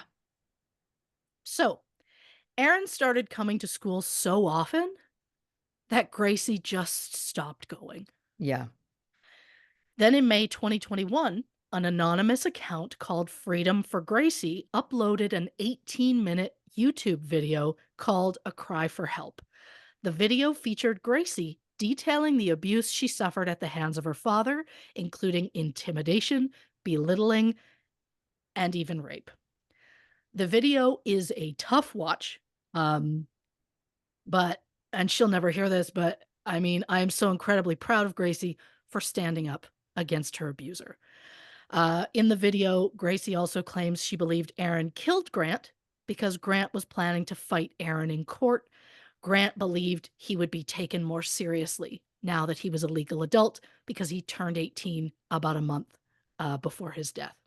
Right. A few weeks before his death, Grant went to speak to Stephen Berger, the pastor of the church that the family attended. He wanted to get some help regarding Aaron's abuse of Gracie. The pastor claims, I don't know what you're talking about. We didn't talk about abuse. We only talked about Jesus. But we know the pastor is good friends with Aaron because at the memorial, the pastor referred to Aaron Solomon as his buddy. Are we surprised? No. Gross men just like to stick together. Uh-huh. Stephen Berger is the same pastor who in 2018 preached that sexual assault claims should be accompanied by 2 or 3 witnesses because that's what the Bible says. Oh, that's I can't even justify a response to that. That's insane. Yeah. I mean, whew, sexual assault doesn't tend to have multiple witnesses. You're just making it impossible for survivors to come forward. Yeah. Berger is also a spiritual advisor to Bill Lee, the current governor of Tennessee. We do not have time to get into it. But Bill Lee is a full piece of shit. For example, in February 2023, Lee signed a bill to criminalize drag performances in public and in front of children. He claimed he was just trying to protect children from sexualized entertainment, but not willing to protect children from alleged sexual predators like Aaron Solomon, huh? Bill Lee has also signed a law requiring schools to out transgender children. He signed a ban on gender affirming care for minors and a law that allows public officials to refuse to perform same sex marriages. Again, Lee is clearly using the lie of protecting children to just publicly be a massive homophobe. And speaking of Bill Lee, photos surfaced recently from his 1977 high school yearbook in which he and another football player are dressed in skirts and wigs while their dates are dressed in suits. Um, it's something that they call powder puff games, where the boys and girls swap outfits for the day. When people pointed out the hypocrisy of Lee being against drag shows despite being in photos dressed in women's clothing, he stated that drag was sexualized entertainment, while his high school photo was simply a light-hearted school tradition. No, well, why didn't you say so? I didn't know that if it was tradition, it makes one okay versus the other. I guess then I should point out Powder Puff Games started in the 1940s. Drag goes back to 1880s. So traditionally speaking, fuck off, Lee. We've got no place for your hate, bitch. Yeah. Oh, she's going to get spicier the further this goes on. So, because I have strayed from the topic at hand, I want to get back to the lying sack of shit that Aaron Solomon allegedly is. Of course. So Aaron filed a defamation suit against Angie and multiple people who Aaron claimed had defamed him online. The case was dismissed, which is delicious. Yeah. And just when you think there's no justice, which there isn't, there hasn't been yet, but the tiniest of wins, in January 2022, Gracie's claims of abuse against Aaron were substantiated by the court, Thank meaning God. the court agreed there was enough evidence to back Gracie's claims. It's wild. They finally admit Gracie was telling the truth, when for years they told her mother there was no merit to any claim of abuse. Unfortunately, Gracie's case has now been closed, meaning they substantiated the abuse, but Aaron was never punished for it in any way. In Oh, fact, the school that Gracie used to attend still allows Aaron to be on campus and attend sporting events, even though he was a substantiated child abuser. It is madness. He goes to that school even though he's not a staff member or related to any of the students in any way. Um, I've also read that parents and students have complained to the school about Aaron attending games, saying he takes photos of students and then contacts them on social media, allegedly. Again, this is a high school, so let's sick. remember that. Um, and to that I say, let's just stop letting this asshat get away with shit just because he was a local TV personality for a few years. Yeah. Did I forget to mention that Aaron Solomon used to serve on the board of directors for Our Kids, a Tennessee nonprofit organization that provides expert medical evaluations and crisis counseling regarding concerns of child sexual abuse? In 2019, Aaron even did a fundraiser for Our Kids on his Facebook page, the same page where he has photos of his children posted as his profile picture and his cover photo, which feels off for a man, accused of abusing them. Also, the man just doesn't stop making poor decisions. For example, in late 2022, Grant went looking for sex online. To be fair, maybe he was looking for love. Maybe he was looking for a relationship. I just assume he wanted sex because his profile said, quote, every inch of you would love it with a winky face emoji. But the vilest part of this whole thing is that profile, the picture was a photo of his daughter, who was Oh, 16 at the time. I mean, I could scream about this man for days, but I need to focus my rage against Aaron specifically on his son's suspicious death. So, Gracie believes that Aaron was involved in Grant's death because Grant was planning to go to court to try and protect his sister. And I'm not outright accusing Aaron, but it looks super suspicious when he was supposedly the only witness to the accident. And yet, on that 911 call, Aaron claimed there were 3 other men present. A witness later said when he heard the ambulance, he came outside a building, which was across the street, and he saw Aaron pacing in the parking lot alone. He saw no other men. And then there's the issue of Grant's truck. Aaron claimed that the entire thing was caused by a truck malfunction, even though Aaron refused to get a forensic inspection on the vehicle, and within 48 hours, he was using it as his own personal vehicle. Angie asked to have the vehicle because, like any caring parent, she wanted to look and see if it was responsible for her son's death. Aaron refused, saying, well, it's faulty, so she shouldn't have it. He then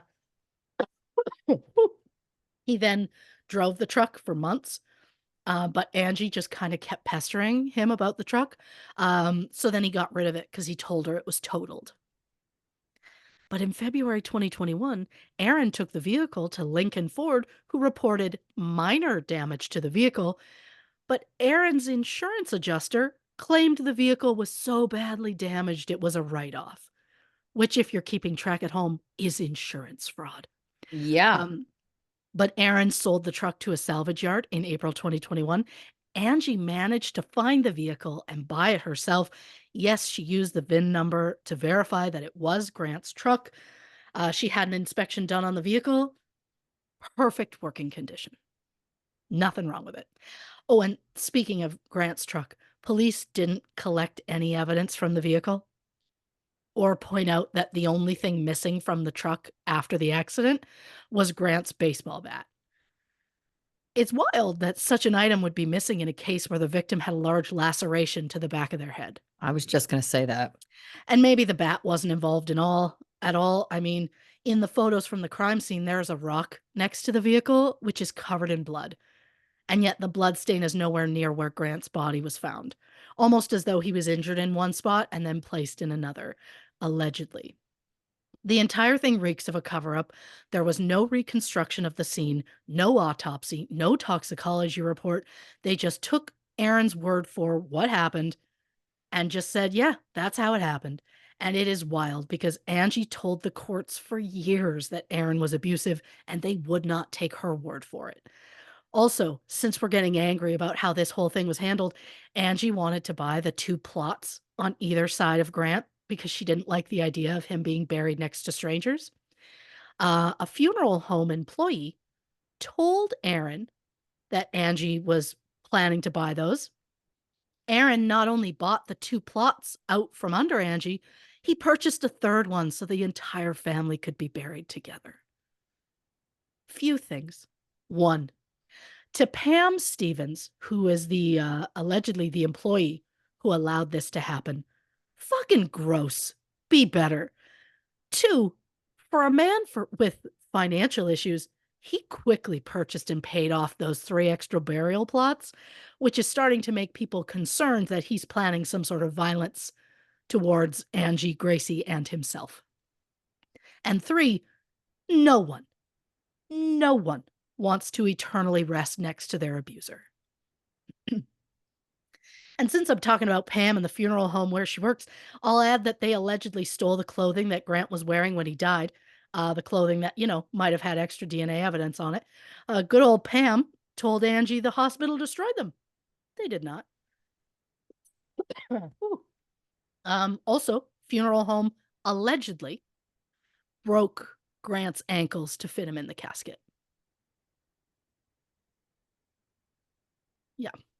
I really wish I had more information on that, but I do not. The Yeah. entire thing is a horror show, is basically what I'm saying. There are just so many people who failed Angie, Grant, and Gracie, from Angie's parents to Aaron to the court system, the school's baseball coach, Brad Myers, who allegedly stole one of Grant's souvenir baseballs from his own memorial. And the school headmaster, who told Angie if she wanted that baseball back, she had to get a lawyer. Jesus. And the local news station, who refused to run stories about the allegations against Aaron because he used to work for them. As of this record, Grant's case remains closed. Aaron Solomon is currently a financial advisor for Merrill Lynch. For a man that struggled with finances, it's wild that that's what he does for a living. At Grant's memorial, Aaron said, quote, "I can't wait to play catch with you in that big field of dreams in the sky." And whether he had anything to do with Grant's death or not, to Aaron, I will say, sir, when the day comes that you leave this earth, based on what I know about you, your trip will be a lot further south than your son's. Reporting for True Crime and Cocktails, I'm Christy Oxborrow. Wowzer. Just We took a where lot to of even we took a begin? lot of This zigzags. is, yeah. Again, it's rare for me during an episode to say, and I quote, "God, this is dark."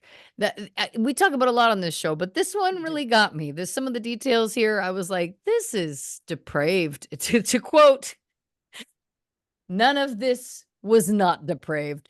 Thank you so much. Listen, let's take one more break, grab another drink, hit the cam real quick, and we'll be back with our final thoughts and feelings on the Grant Solomon episode of True Crime and Cocktails. All right. Final clap on 3. 1, 2, 3. Welcome back to this episode of True Crime and Cocktails. We're, of course, discussing one of the darkest cases I feel like I've tackled in a long time on the show. Yeah. With my co-host here, Grant Solomon. This took turns I just wasn't expecting. And I know you prefaced this by saying that to me, but really, truly, I did not see some of this coming. Yeah. I mean, as soon as you said 2020 and then that he was recovering from COVID, I was like, oh, gee, COVID. That was the first round of COVID. I feel like that was, that was a wild time. Then you said blunt force drama, I do. which I think would be a great name for a band, for improv comedy troupe, for uh, Why do uh, I always go band? Improv comedy troupe is right there. it's right there. And blunt Yeah. force drama does feel like it would be something because then it's like a play on we're doing comedy, you know. Yeah. I like that. You said 4,300 people came to his memorial. First of all, how beautiful. Second Yeah. of all, 2020, I just wrote down, was this a super spreader? It feels like Oh yeah, I'm sure that I don't know. the fact when you were telling me about Aaron's speech in the beginning at the memorial and that it was 15 minutes and all of the above, and you were like, it Yeah. felt off, whatever. I believed you. I was like, okay, yeah, no, all right, I got you. Now that I've heard all of it, it's so insane and disgusting to me that this man was just allowed to hear himself talk for that long because it really feels like he has bought into his own hype as being Oh a yeah. 2-bit short time television anchor on a local news station, and therefore feels like he's got all of this. I don't even know how to describe it. It's bravado. It's too much. The fact that he claimed that the car probably malfunctioned. I mean, good on Angie from like finding that car and buying it just to like prove it to herself and everything else. Because Mhm. yeah, the fact that this man turned down any forensics, any autopsy, wouldn't give him the flight to a trauma one hospital. Like all of these details, like, I'm sorry, this man, it does not look good. The fact also that it feels like every time something happened with this man and the law, it was getting overturned, nothing was being taken seriously. It's not Mhm. just Angie, who I believe, by the way, but it's also like the fact that the children were speaking up and they weren't being taken seriously at first. Like, it's like, I this is know. so gross. And it just feels like people are all dazzled by this half fucking E-list celebrity, local celebrity. Like, give me a break. This man isn't even D-list. Like, I love that I'm like, that's how I choose to insult him. But I'm just, it's, I think for I me, truly believe that's the worst he would ever feel I do is if too. you insulted him in that way. Yeah. Exactly. So that's why it does feel appropriate. And also, I just feel like, look, I'm going to go on a quick rant and I promise you I'll bring it back quickly. But I feel like there is this attitude towards low end male. I'm using the term celebrity very loosely, I might add. Sure. Um, but when you all like I feel like it's like there's so much love for like these local male reporters in certain areas. And then it's like to me the women are treated completely differently. It's like the whole community is rallying around this guy, the school board, the Mhm. church, the law enforcement, like all of these things are trying to help out this guy because what? Because he was a sports anchor for a certain amount of time on a local news station. But then when you look at like the larger picture, and you're gonna love the example I'm going to, but top of mind. But then Britney Spears, who's legitimately the biggest star in the world at the time Mhm. of the conservatorship first going down, painted in the news like just a criminal. This woman who was literally trying her best again, and I if you want to, we have a Britney Spears episode. You can listen to that We if you want to hear do. me like really go on a tirade for about 3.5 hours about it. To me, it's like it's just this. It's such an injustice that I feel like these small communities. You hear about it all the time. They like rally around these low level fucking dudes, and then it's like Mhm. our these massive female stars are being held under this level of scrutiny, being accused of being bad mothers, of being promiscuous, of being everything under the sun. It's just to me, it's so sad, especially considering this is a case that's happening in the 2020s. Does it surprise me? No. Does it still enrage me? Yes. Course. I also fully agree with what you're saying. I'm also going to add, I don't remember her name, but speaking of local newscasters and that, I get that they become kind of like well known in your home and you see them out in public and you can't focus. When I was a Sure. teenager, this is going to be such a small group of people listening to this that will know who I'm talking about. But when I was a teenager, um, we were in a parking lot waiting for we somebody was in the store and we were waiting for them to come out, and a gentleman walked in front of the car, and I screamed at the top of my lungs, "It's Wayne Mantica." Um, and he did sports for or not sports. Actually he might have done sports. He was on, I think, Global News out of Regina. Um, and it's not like uh, he was an older gentleman, so it wasn't Blanche that was screaming it. It was the fact that I was seeing a person I've seen on TV so many times in the Yes. flesh that I lost my mind. So I understand the mentality of like a local celebrity being like huge in certain areas. But there was a story a couple years ago of this female anchor who was again small, kind of smaller sort of area, but very, very well known for what she did. Um, and I love that I can barely remember this, so I'm gonna probably get details wrong. But she ended up coming on the air and being like, I have to reference this. Some people had been messaging her and telling her that she shouldn't wear that outfit ever again because it makes her look pregnant when she wasn't. And so, to your point, they will rally around those men and be Yes. like, look at these gods that walk among us. And yet, the women, they're like, bah, she's got a bit of a paunch. I bet that's a baby. And it's like I believe, again, I could be, this could be wrong. I could be misremembering, but I believe there were like fertility issues that were coming Oh up. And so God. that's why she so bravely, publicly was like, you know what? Fuck you. Leave women's bodies alone. And it's like, because yeah, we're not messaging the male counterparts and being like, don't like the look of you in that suit. No. So it's like the fact that this is still going on is gross, but the fact that they're willing to rally around him when this is what's happening, like even if we look at it from just the death or just the abuse, like either way is horrible. But when it's all of it and you're still going to protect that piece of shit, get out of town. Yeah. Get out of town. Well, and especially because it's also like kind of illegal. Like the fact that he was making the calls for Grant when he was not the legal guardian at the time. Like Correct. that's a real huge problem that's breaking the law, but it's like nobody seemed to care enough to like do anything about that. I understand he just lost his son, quote unquote, but we're also speculating that like look, you know as well as I do. Statistically speaking, when someone dies in a mysterious way, who's the number one person you go to? The spouse. It's always the partner that lives in the house.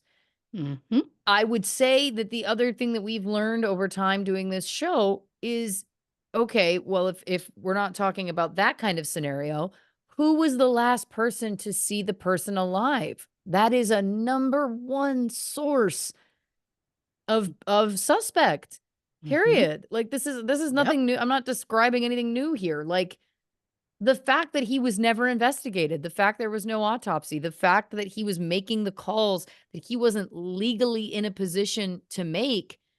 Yeah. I mean, this is I mean, again, it's wild. And then we start to get into, of course, the history. And look, I don't throw this around. I don't throw this around. If you're an OG listener of this show, you know that I have we have a list of blanket girls who blanket gals who are the people that society failed. Mm. I think Angie might qualify. Oh I yeah. think this is someone who was really failed by everyone in her life. This is a person Right from the who start. right from the start Mhm. living a horrific life at home that you're not getting into, which I get. Um And then the details of how she was seemingly drugged, the fact that both of the children were conceived that way, and Mm. then the fact that everything she tried to do to get herself and her children out of that situation was being constantly stopped because this man, again, had the power and ear of the entire town. I mean, that's crazy making.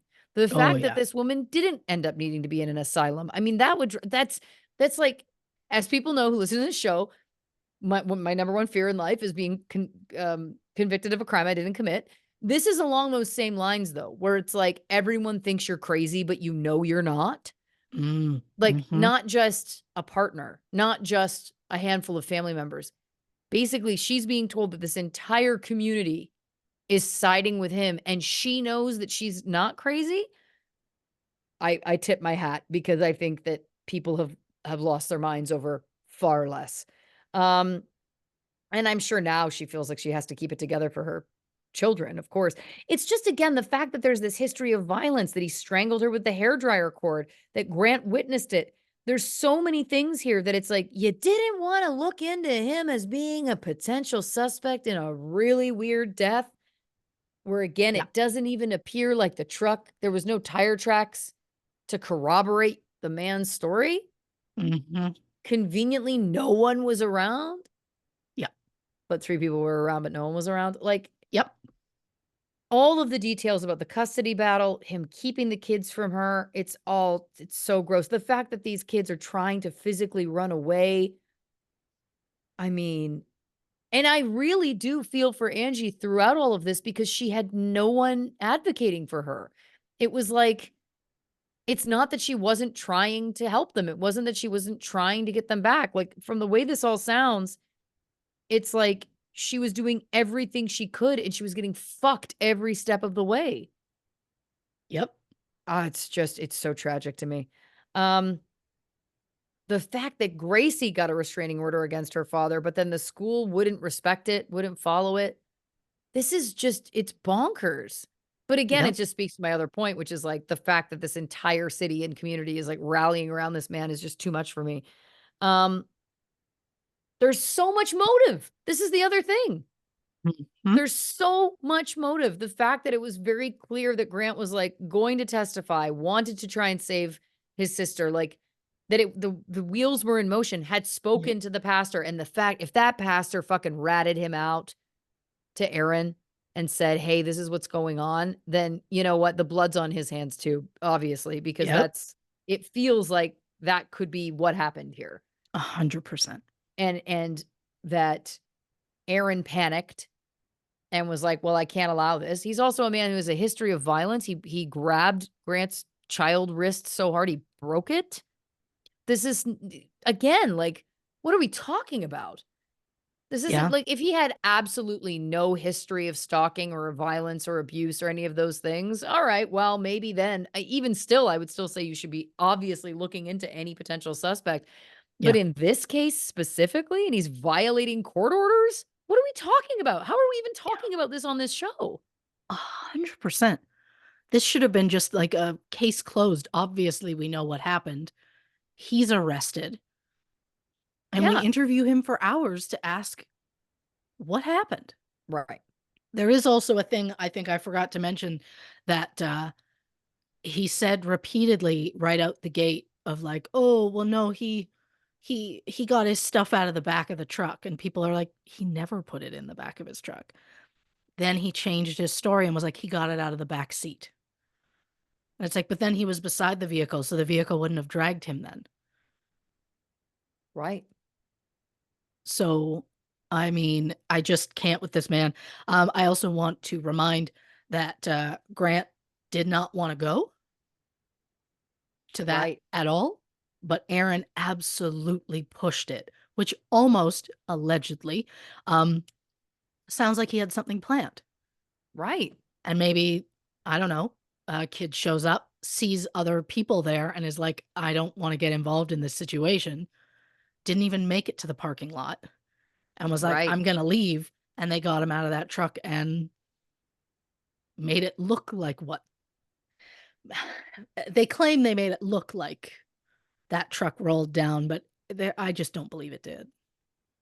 Like, well, when there's no forensics done on the truck, yeah. then I just can't I think for me, it's just that it's like I've always said, if my loved one was murdered and I knew it wasn't me and they suspected me, fucking investigate me. I will be the first person in line. Great, let's Yep, do it so we can get it out of the way so you can stop wasting your time and energy and move on trying to find the real killer. So yep. to me, it's like this is one of those scenarios where he's like, "Oh, it was an accident." And then the police you would think would be like, "Well, it doesn't there's some things that don't add up."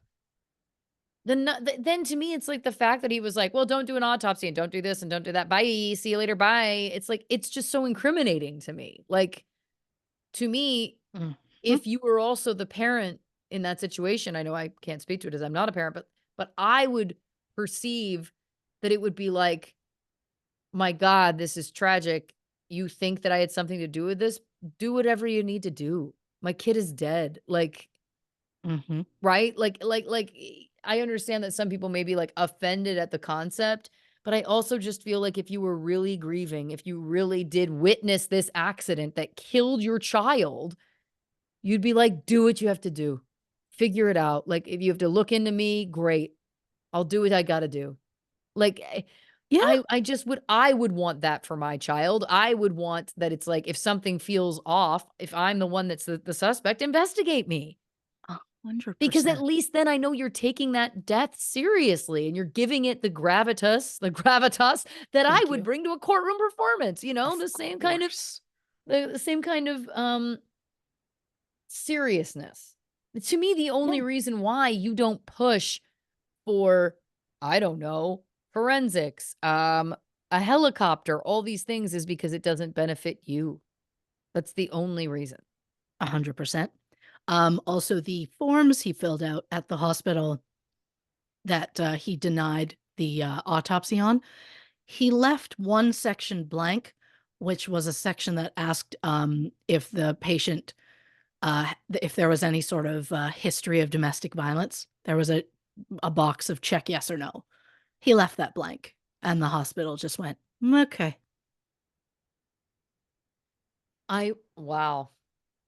Well, because that was one of the things I was curious about. I was curious, and of course, then you were like, he denied the autopsy. I was like, great, because my assumption would be from watching a lot of Law and Order SVU, Of course. often when there's a death, especially of a young person, one of the big things that comes up is they do the autopsy and then they find all of the evidence of past Physical abuse. evidence. Yep. You're gonna see broken bones, things that didn't heal properly. We know that, as you said, he wasn't letting them go to doctors and dentists, so if, again, granted a broken wrist at some point, that's gonna show up. It feels to me like this guy's also not a dummy. It feels like Aaron Mm, seems to, I mean, he's smart enough to, you know, charm the entire city and all of these people. So to me, yeah, it's interesting that he left that box blank when he was turning something down that we know if there was abuse, which we believe to be true, would have been discovered. yeah, Point blank, full stop. yeah. And he would have probably spun it as like, well, he was into sports, these were sports injuries, but you know, Mhm. I mean, it's again, it's just so dark to me. It's so dark. I never saw it coming, and I know that you didn't either, Yeah. but I just feel like it's so tragic. There's no justice in this in any sense. No, no. And again, I fully agree with you about how dark it is. Again, there's more that I've kept. I know. And I know people might be like, "Oh, just tell us that's the whole thing." And it's like, but there are some things I think I've said enough to give us the picture of Right. what these people went through, without adding things that feel unnecessarily,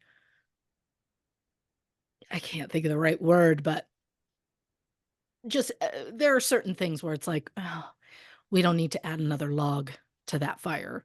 Right. But it's like, yeah, this took dark turns that I did not anticipate when I was like, ooh, a teenager dying like this and no one's covering this case. That's so weird. And by no one, I mean like local news. Of So I was course. like, that feels weird. only one witness and it was his dad? Weird. And then I was like, "Oh boy." Yeah. You've unearthed a treasure trove of Yeah. nightmares. Yeah. Oh, yeah. A lot of things just kept like, I found one specific interview and just went, "Oh, dear." Like, the whole time I was like, "Here we go." I just like, there's just so much that he's getting away with, Yeah. and that specifically Angie's parents, specifically the father, is getting away with. And again, hiding behind that, "Well, they're good Christian people." I'm here to tell you, they're not. Usually it's the ones who really use "I'm a good Christian" as an excuse for anything. Usually that's how you can tell they're not. Yeah. Dead giveaway. Yeah, yeah, Dead giveaway. yeah, Well, listen, Christy Oxborrow, fantastic work as always. This was truly a wild ride, and we thank you not only for everything you brought to us, but for holding the things that people don't need to know, that you'll never be able to unsee. We appreciate your yeah. work now and always. Hey, it's my pleasure. It's my cross to bear. It is what it is. My apologies for, breaking down, partway through. It turns out I'm becoming ill. Yeah, So, listen, thank God we got through this before week. we started the record, she's like, "I think I'm getting sick." And then partway through, she just started coughing so much. I was like, "Well, she's like clockwork. We're getting this out of the way so you can." Yeah. Yeah, I'm so I sorry. mean, it's the true joke. A a week ago, we were at a sporting event and I heard a kid just hack barking cough. And then he would cough to the side, but then every once in a while he would cough into his hands and they were playing football, so everybody was touching that football after that kid touched it. And because of course that kid happened to be center, so he was the one who had the ball to begin with. So it was this And to moment be where I clear, this was a team that your child was playing on. yes, yes, Yeah. and I turned to my husband and I said, "Our youngest is gonna get sick." I said, "You hear that cough? Our youngest is gonna have that within the week." He started Wednesday with this, and, 2 days later, I woke up this morning, I was like, "God, my throat's not great. It'll be fine. I'll make it through, this," but I'm like, "Oh, no." And I'm slowly getting hotter and hotter sitting here, so I'm like, "Oh, I'm screwed."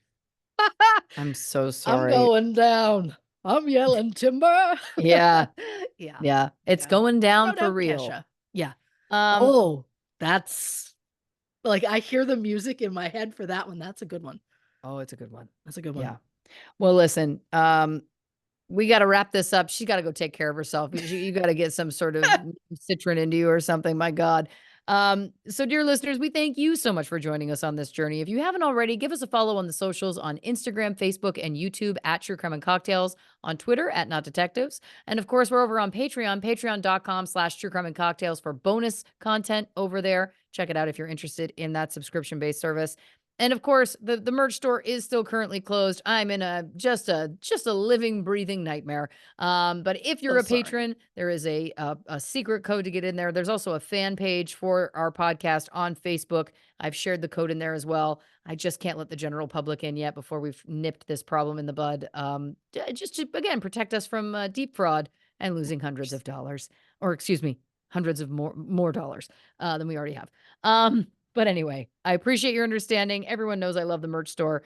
It's always been a passion of mine, so I'm doing my best. And again, go to those places if you want the code to get into the store. Um, Christy, do you want to tell the people about next week's episode? There's not one. There isn't.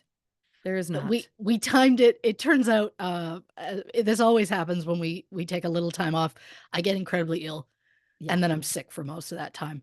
Yeah. Um, but this time, we're taking just a bit of time to enjoy summer.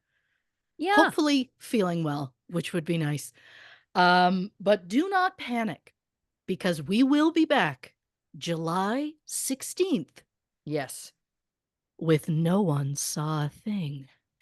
That's right. A couple of weeks off for us to try and enjoy the summer. Of course, I will be opening my play. We've never talked about this before in Los Angeles. If you're in Los Angeles, please come to the play June 27th, 28th, 29th. Code TCAC will get you discount tickets for $10 a piece. It's a steal. It's a dream. Come see the show. We beg of you. In that time, we're praying that Christy Oxborrow doesn't get to have to succumb to whatever this illness is, so she can Yeah, also enjoy some well-earned downtime. But yeah, like you said, every time we take any sort of break, every it's time. time to get I sick. push myself to the brink, and every time my body goes, "Oh, again? All right." She takes it to the limit one more time. So Uh, many song references today.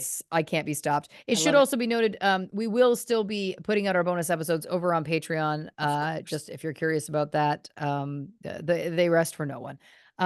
So again, check that out if you're interested. All right. On that note, Christy, do you want to say goodnight to the people? Good night, Wayne Mantica. Oh yeah. Good night to all the lawyers who I may have judged earlier.